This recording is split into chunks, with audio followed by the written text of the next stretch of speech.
కనబడుతుంది. Face is the index of the mind. So మన యొక్క ముఖ కవలికలు హృదయాన్ని, మనస్సును తెలియచేస్తాయి కదా. సో మన హృదయం సంతోషంగా ఉంది, మన మనస్సు సంతోషంగా ఉంది అనుకోండి, ముఖంలో సంతోషం కనబడుతుంది. మన గుండెల్లో వేదన ఉన్నప్పుడు మన ముఖంలో కూడా వేదన కనబడుతుంది. రాజు అయినటువంటి వ్యక్తి దగ్గర నెహెమ్యా కాలంలో మనం చూస్తే, రాజు నెహెమ్యాను చూడగానే ఏమన్నాడు?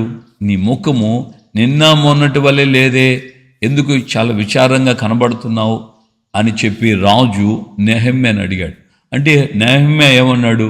నా గుండెల్లో వేదన ఉందయ్యా, నా పితరులు ఉన్న పట్టణం, అది సమాధులు ఉన్న పట్టణం కాల్చిపడింది, కాల్చేసినటువంటి పరిస్థితులు కనబడుతున్నాయి, వినబడ్డాయి, కనుక నేను ఆ వేదనతో ఉన్నాను. ఇక్కడ మనం బాగా గమనించాలి, హృదయంలో ఉన్నది ముఖంలో కనబడుతుంది.